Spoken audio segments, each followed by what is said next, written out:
Every DB says they want confidence, but the truth is most of us lose it before the ball is even snapped. And it's not because we're slow, and it's not because we can't cover. We lose because we're scared. Scared to get beat. Scared to get embarrassed. Scared to find out, to see, are we really as good as we think we are? I asked a bunch of DBs, what do they struggle with mentally? Here's what they said. Afraid of getting beat. Thinking I'm not good enough. Overthinking a lot. Scared to tackle big running backs or bigger players than them. That's not technique. That's the mind. Fear is one of those tricky things because it doesn't scream, it's not loud, it just whispers to you. It's one of those things that shows up in your stance, shows up in that little hesitation before you open up your hips, in that little half step where you're guessing instead of trusting your prep. I felt that in every level, from being a 0-star in high school to walking on to a junior college, to walking on UCF, and then becoming an undrafted guy. It's something about when you try to prove you belong, that whisper gets louder. Here's what I learned. Fear only wins when you treat the whole thing like one big monster. You think, I gotta stop this deep ball, and it just feels impossible because it's everything at once. But football, like fear, just break it down in chunks. I'll give you an example. Press man coverage. For me, I label it in 3 parts. So you have the first 5 yards where you use your eyes, hands, and feet correctly.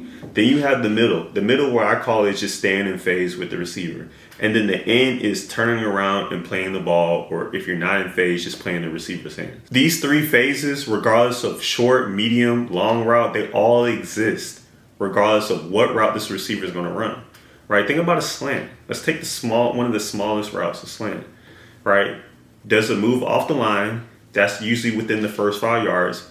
He takes that slant inside for like 3 yards, right? That's that middle phase. And then he catches the ball probably at 5 yards, right? And that's the end of the phase. When you feel fear, you don't fight the whole entire route. You fix one chunk. If you're scared of the deep ball, maybe it's not the go ball part that you're scared of, right? You're not scared of running next side by side to the receiver.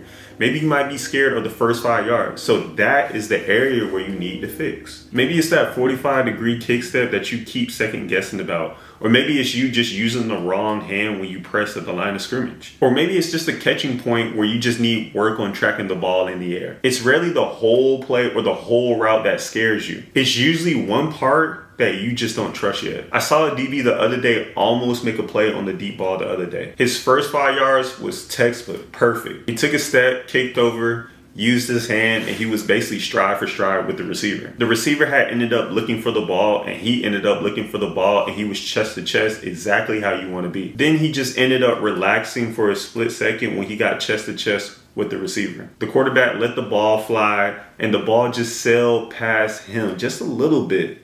And that was the difference. That play shows exactly what I mean. He won the start, he won the middle, but one small moment cost them the play. That's how this game works. Fix one chunk at one time. So if you want to beat fear, break the rep down. Don't say I lost the deep ball. Ask yourself, which part?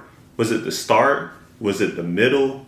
Or was it the end? Then you have to attack that part aggressively in practice, or attack that part aggressively in the off season until it's automatic. Fear of that eventually stops being a monster to you, and eventually it just becomes a checklist. That's how you beat it.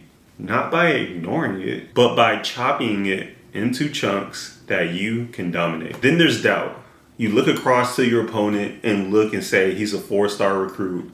He's recruited by Clemson, Alabama, Oregon, Georgia, all these schools, right? He's got offers and I don't. And what happens is you start playing him instead of the game. But what does being a 4-star or a 3-star or a 2-star actually mean? And yes, I know people are going to say it's politics. And sure, sometimes it is. But let's just put the politics down for a second. Because even with that, you still don't just get the stars. You earn them. People see talent, but what it really means is hours. Let's just say 1 star equals somebody 100 hours of work. 4 stars would have equaled 400 hours of film, rep, and grind. So when you doubt yourself facing that top receiver, what you're really saying is, I haven't put in enough hours to feel that same peace of mind. See, stars don't give you confidence, the work you put in does. Because real confidence comes from knowing. Yeah, he might have stars, but I know for a fact that I've logged more hours on my craft than him. You gotta think about it, like I was the 0-star guy. So everywhere I went, I was a walk-on. When I saw those top recruits, I didn't think he was better than me. I thought, okay, he put in the work, but guess what? I put more work than him. I did more than him. And that's the mindset that actually kills doubt. When you know you've done the work, you stop trying to feel confident because you just are. Fear and doubt, that's where it starts for every DB. You can't hide from them. You have to face them. Fear shows up when you don't trust your work. Doubt shows up when you start comparing your grind to someone else's. You fix both of them the same way, through reps, not talking.